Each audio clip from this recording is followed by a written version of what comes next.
Bournemouth nil, Tottenham Hotspur 2. And what a great performance for Tottenham Hotspur. Fair play under Ange Postecoglou. I said it last week against Manchester United. But again today, really good from Tottenham. Genuinely top performance. The control they had over the game. I really felt like going away from home is a real test of the mettle of a Premier League side.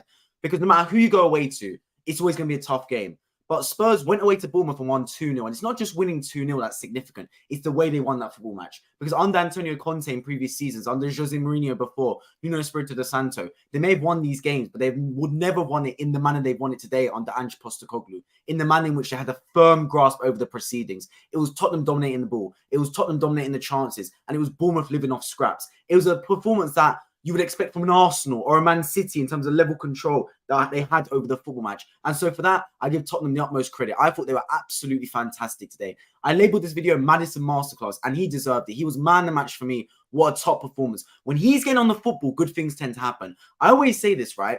Attacking midfielders or creative midfielders in general, every top team needs one. And when they get on the football, good things tend to happen. You need to find a way to get your attacking midfielders on the ball and early, and Tottenham did that. They got Maddison on the football, they gave him the space to thrive, and good things happened off that. For example, right, look at Arsenal. For us, it's Ødegaard. For Man City, it's Phil Foden and Kevin De Bruyne. Every top team is an attacking midfielder. Same with Bruno Fernandes at Manchester United. Tottenham have lacked an attacking midfielder for, I believe, since Eriksen left the football club. But now in James Maddison, they've got someone like that. They've got someone that can run. They've got someone that can shoot, can pass. Maddison today, his decision-making was top, and his end product was just as good as well. Like, it wasn't just knowing when to make the right pass and when to shoot. It was actually executing as well. He put in some beautiful passes through to Richarlison, through to Son, etc., Kulusevski. And obviously, he scored a brilliant goal in the first half as well. So if you're a Tottenham fan right now, you've got to be absolutely delighted with what you've been seeing. I mean, the fans at the end were chanting, "We've got our Tottenham back." And correctly so. I thought that was a really good display from Tottenham Hotspur. They got top of the table, of course, momentarily. We have to see what happens over the weekend with Arsenal, Brighton, and Man City, who can overtake Tottenham again. But for now, I think Tottenham fans got to be absolutely delighted. They've got to have taken the starts this season. Going away to Brentford, at home to Manchester United, and now going away to Bournemouth as well. To pick up 7 points out of 9, fantastic all round from Tottenham Hotspur. You got to give them the utmost credit. And look, losing Harry Kane's obviously not easy. He was their star striker. But I remember when I predicted the Premier League table, I said, it's never as bad as you think. Yes, Harry Kane is one of the best strikers in the Premier League, but before Haaland, maybe some would say he's above him, some would say he's below him. Either way, a brilliant striker. But Tottenham is still a really good football team. You can't forget this. They've still got a lot of quality players around there. And this new Tottenham team, right, it's new players. I think at one point the commentator said that only 4 players started the final game of last season that started today. So it shows the complete refresh at Tottenham Hotspur. And a needed refresh as well, because if you want to change the culture at a football club and you want to, I guess, reverse the damage that was done over the past 2-3 seasons with negative managers like Mourinho, like Conte, like Espirito Santo, etc. If you want to reverse that negative philosophy and go back onto the front foot and what Tottenham has been synonymous with throughout their DNA and their history, which is playing front-footed attacking football, you're going to need a big change. Not just a change in tactics, not just a change in system, a change in personnel as well. And I think they've done that. They're putting a lot of new players. Obviously, there's still question marks over some of them. Will they be able to reach the heights of the Man Cities and Arsenal? But it's not the time for that right now. It's not the time to judge Tottenham as if they're going to compete with Man City, Arsenal. Right now, you judge Tottenham on, have they got better than last season? And unequivocally, yes, they have. They're a much better football side. And I think for Ange Postecoglou, he should be delighted in that. And for the Tottenham fans as well, really happy, because over the past few seasons, not just have Tottenham failed to live up to the top billing and what was been expected of them, not only have they failed to fight for trophies, at the same time, the football hasn't been great either. It's like they've matched up poor football with poor results, and that can never work. If you're going to have bad results, you need to have good football, because you need to give fans something to believe in and fans something to get behind, so that they just believe that there's going to be brighter days ahead. That it's not just doom and gloom right now. At least there's something at the end of the tunnel, the light at the end to keep on chasing. And that wasn't the case under Conte, Mourinho, and Nuno Espirito Santo. But under Ange Postecoglou, it's looking good now, and it's looking good for the future as well. They've gone back to the back four. They're playing aggressive front-footed football. They're inverting their fullbacks just like the Arsenal, Man Cities will, and they're looking to get forward, and they're looking to take games and control them. And they had the firm grasp over this game, Tottenham Hotspur. Because like I said, right, games like this have been won before by Conte, by Mourinho, by Espirito Santo. They've won games like this away from home. But I have not seen a Mourinho Tottenham team, a Conte Tottenham team, dominate away from home, really. I don't see it. They might win the game, but they'll win the game off counter-attack and transition football and a beautiful link-up play from Son and Harry Kane. But I've not seen a Tottenham team perform like this, where from minute 1 to 90, it was them dominating possession. It was them dominating the football. It was them getting the chances, having a firm grasp over the game, controlling it. I thought their midfield three is very strong. You're looking at Bissouma, he's a completely new man under Ange Postecoglou, was not getting in the team at all under Conte, which was surprising given he was his signing. But under Ange, he's getting in the team and he's thriving. Next to him, Pape Sarr, what a player he's looking to be. Scored his goal last weekend against Man United. And again today, up and down all day, every day. Really good performance from Sarr. And then, of course, James Maddison. I mean, I've titled the video after him because he is an absolute superstar, James Maddison, man. I was thinking about coming to Tottenham, what an underrated signing. It wasn't getting the press that it deserved. I remember at the time thinking, wow, Tottenham's done really well. 40 million or something like that to get James Maddison. Obviously, from a relegated side in Leicester, they wanted to offload him and get as much cash as possible. But 40 million in this day and age when Caicedo's going for 110, Declan Rice is going for 105. It's a good bit of business from Tottenham, and he's living up to the billing so far. I've always been fantastic in all three games he's played for Tottenham so far. Really good, really aggressive, front-footed, willing to get on the football, not shy, picking up and making things happen with it. I've been really impressed with what I've seen from James Maddison so far. Let's get into some of your comments, and of course, leave your comments in the live chat as well. Was it a good game? Tommy says. So look, to be real with you, I thought it was a decent game. I don't think it was an entertaining masterclass back and forth. There was spurts of it. There was spurts where Bournemouth really got on the front foot and made an end-to-end contest, an entertaining game. But Spurs did the right thing. Look, when you're the better team, right, you don't want to be someone that creates an end-to-end free-flowing game. The top teams want to have a control of the match. And yes, inevitably, it will be more boring that way. But I think Tottenham did really well that when Bournemouth had spurts in the game, they kept it limited to spurts. It wasn't continuous, free-flowing Bournemouth attacks. It was in parts they were attacking. And they maybe had 5-10 minute spell, and then Tottenham got a firm grasp over the game again. And I think that second goal was a killer because before Tottenham made it 2-0 through Kulusevski, Bournemouth were really starting to hit the gas and turn the switch on and start to attack more. But as soon as that second goal came, it knocked the stuffing out of Bournemouth. And from then on, it was Tottenham just controlling the game once more and deservedly getting the 3 points. So I wouldn't say it was a great game. I would say it was an okay game, and it was good. And I think that's a credit to Tottenham Hotspur. They were able to nullify any sort of Bournemouth attack. So it became very much a controlled game, and so it was very predictable in that sense, which I think is what Ange wanted to display here. So yeah, that's how I would sum it up. Good start for Tottenham, fantastic start. 3 games, 7 points, tough games as well. Away at Brentford's not an easy game. With or without Ivan Toney, you're going to struggle there. Home to Manchester United, they were touted as Premier League title challengers in this season. Tottenham have seemed to put a pin in that for now, and then of course going away to Bournemouth. It's a fairly straightforward game, Bournemouth. You're not exactly going to be beaten to death out the park, but you never know. It can throw a banana peel, throw a spanner in the works. But Tottenham did really well. And look, last season, Arsenal's 3rd game of the season was away at Bournemouth, and they convincingly won 3-0. And Arsenal went on to almost win the title. I'm not saying Tottenham are going to go on to win the title, but Tottenham's 3rd game of the season is Bournemouth away, and they're putting a very similar, the controlling performance.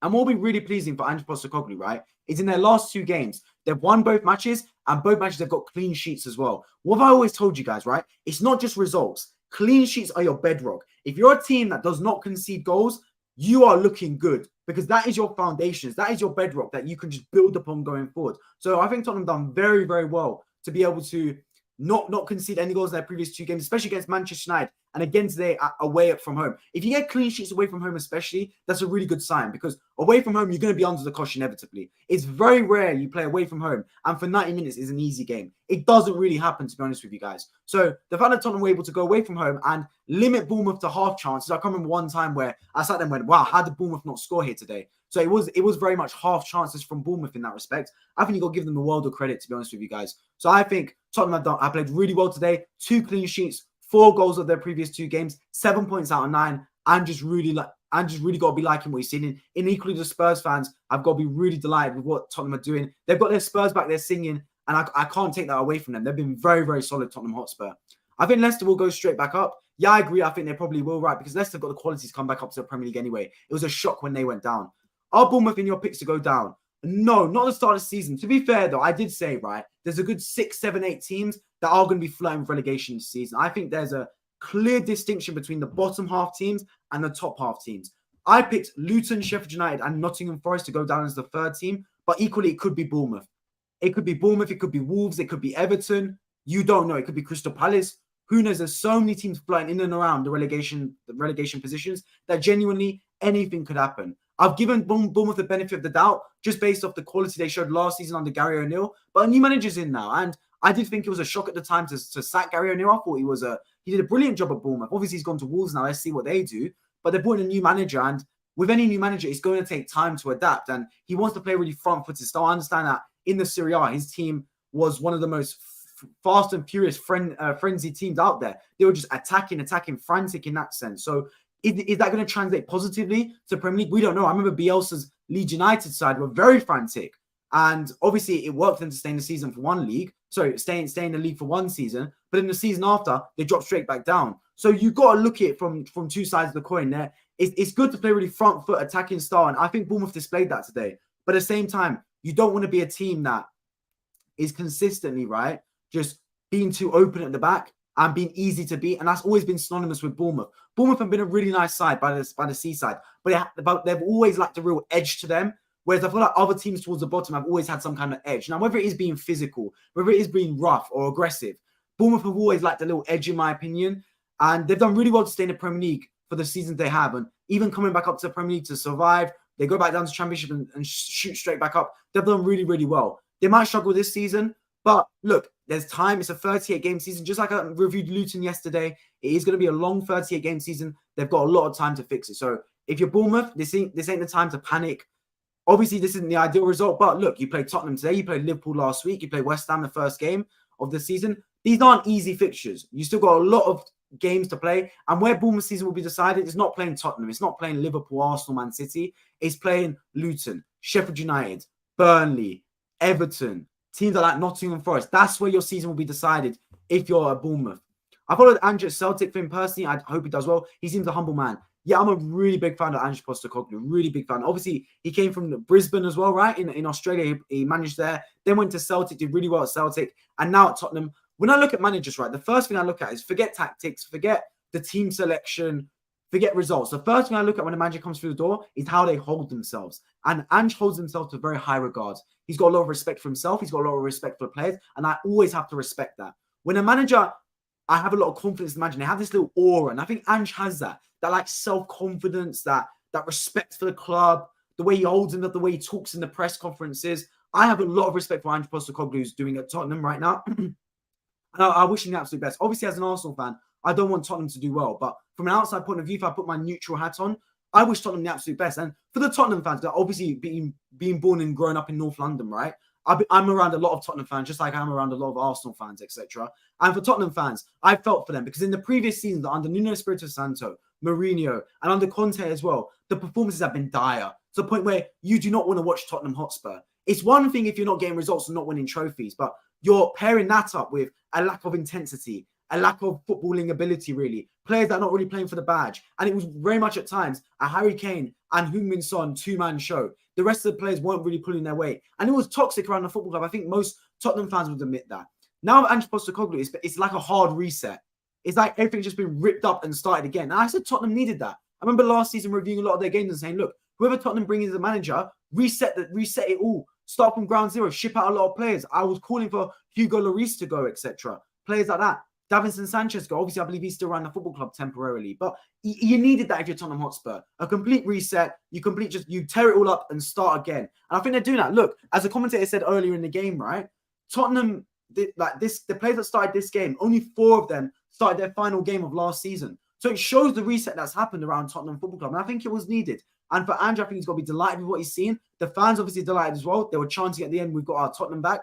So for them, they've got to be absolutely delighted with what's going on. Now, trophies is like a poison at times. And when I say trophies are poison, obviously every club wants to win trophies. But when you become fixated on trophies too early, that's when you start to have problems. Tottenham's fault, I believe, was they became too transfixed and fixated on trying to win trophies. So they sabotaged everything that got them to their position of the Champions League final, etc., under Pochettino, to bring in a Mourinho, a Conte, that promises trophies. And when that doesn't work out, it's like plan A's out the window and there's no plan B or C to follow. That's what it felt like at Tottenham. Now, Ange Postecoglou, they've gone back to their roots, back to the style of integrate the academy, back to the style of good football, back to the style of commitment and intensity. And if trophies come as a byproduct of that, that's what we want to see. And I think that's how football should always be played. Football should not be played to win trophies. I understand Tottenham's motto is the game is about glory, right? I understand that trophies are the be-all and end-all of football. And many fans will say that trophies are the only thing that matters. And I do 100% agree with that.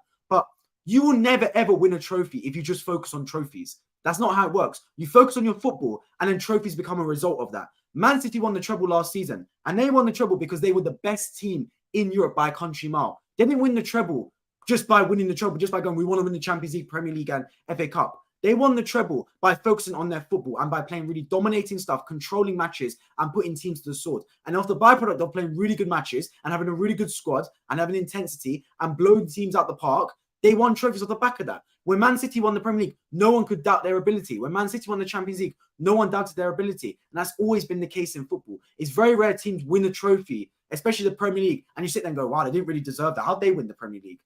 It's you win it off deserving it. And I feel like under Conte and Mourinho, Tottenham have had the results at times, but they've never really deserved it. Like I said, today, Tottenham have beaten Bournemouth away from home before. It's happened.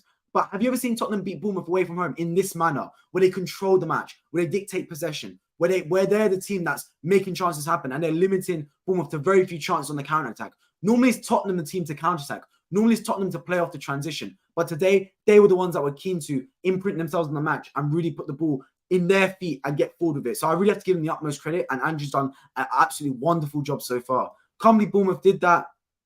Yeah, look, here's the thing, man. Bournemouth with them, right? There's a lot of changes around the football club, obviously, with the new manager who's going to bring in a new style into Bournemouth. Obviously, there's some players that still need to come back from injury, so you have to give them a little bit of breathing room for that. But it's going to be a long season for Bournemouth. And many will predict them to go down. They will. They sacked Gary O'Neill, as you're saying, can't believe Bournemouth did that. Can't believe they sacked Gary O'Neill, right? And I agree with you because, as you say right here, what more could O'Neill have done? He done everything you required of him. They said, keep us up. And what did he do? He kept Bournemouth up. Bournemouth under Eddie Howe for so long had stability.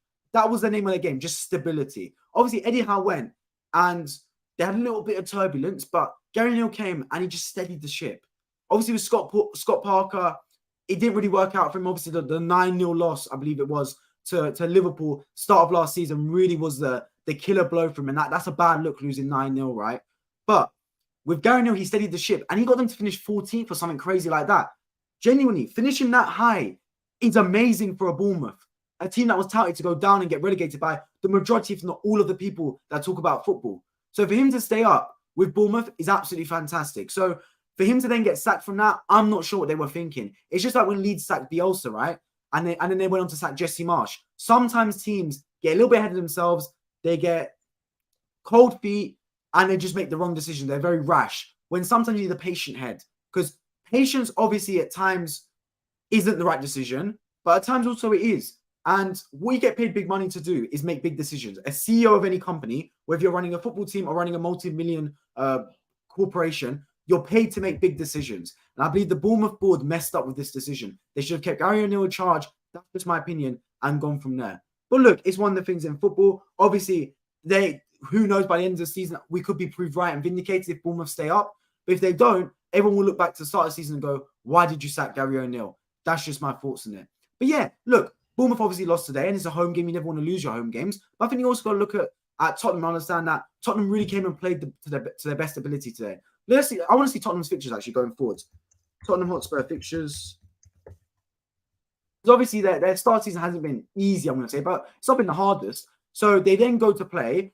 They obviously got an EFL Cup game in the midweek. Don't care about that. They play Burnley away from home. That'll be a tough game. They then go to play Sheffield United at home. That should be 3 points. Then they go to the Emirates to play Arsenal. Then they play Liverpool at home. So their next 4 games, right? Burnley and Sheffield United are winnable. Then Arsenal and Liverpool. So it's going to be basically 2 easy ones, 2 hard ones for Tottenham.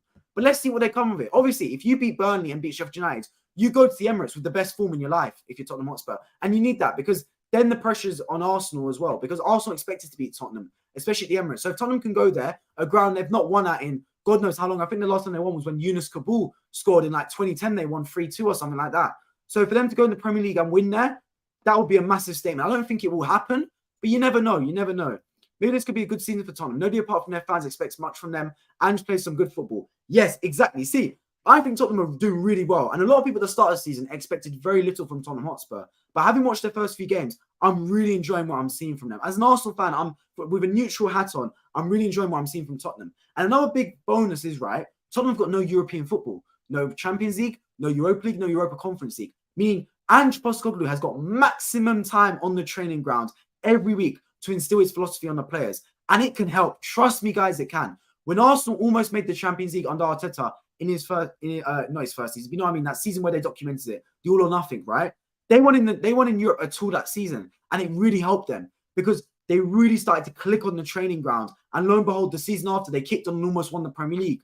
So for Ange Postecoglou to already do what he's doing so early in his Tottenham career is a massive bonus. And in fact, he's got no Europe. I think will actually be a net positive for them because it will allow them to spend even more time on the training grounds to listen to Ange's ideas and for him to instill and imprint his beliefs on the players. Burnley will be difficult. Yeah, it will be a tough game, but if Tottenham can go to Bournemouth and dominate and they could do something similar at Burnley, why not, man? Why not? Look, Tottenham are now playing a sustainable brand of football, and that's the best thing. They're not going to grounds and they're fluking results anymore. They're going away from home and they're sustainably playing to the manner in which they can get consistent results. And that is the main thing for Tottenham. So for me, and if you're a Tottenham fan, you got to like what you're seeing. You got to give your team confidence. Obviously, the real litmus test is when you play a Man City and an Arsenal. But they've already played Manchester United and done very well. And Man United, in many people's eyes, would be the third best team in England. So to beat Man United convincingly 2-0 is a really positive sign. Obviously, when you play Arsenal in a few weeks' time, that will be a really tough one. And equally, when you go to play Man City as well. But Tottenham got good records against Man City. So the real question mark for Tottenham for me is, can you keep this brand of football sustainably?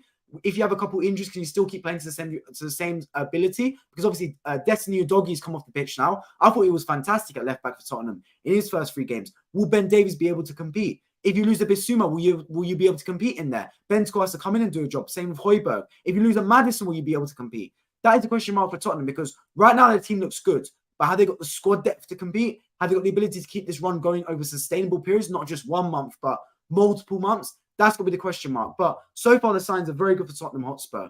But yeah, I'm going to start to wrap up the stream now, guys. Tottenham Hotspur beaten Bournemouth 2-0 at the Vitality Stadium. They temporarily go top of the Premier League. Obviously, there's a caveat of seeing what happens with Arsenal, Brighton, and Man City over the weekend because they could equally all take the top spot. Are you expecting Arsenal, Manchester United to win? Today, yes, I am. I'm expecting Arsenal to beat Fulham and Manchester United should beat Nottingham Forest, to be honest with you. I will be streaming straight after Arsenal versus Fulham on this channel, so make sure you hit the bell notifications and stay tuned. Subscribe down below if you haven't already, because our stream will start straight after the Arsenal-Fulham match at around 5 p.m. I appreciate everyone that's tuning into the stream. If you want to hear all about my thoughts, scroll right back to the start so you can hear all about it. Drop a like down below so the stream gets out to more people in the algorithm. I've been wonderful, but I appreciate you guys all for tuning in, and I hope to catch you all in my next one. Take care.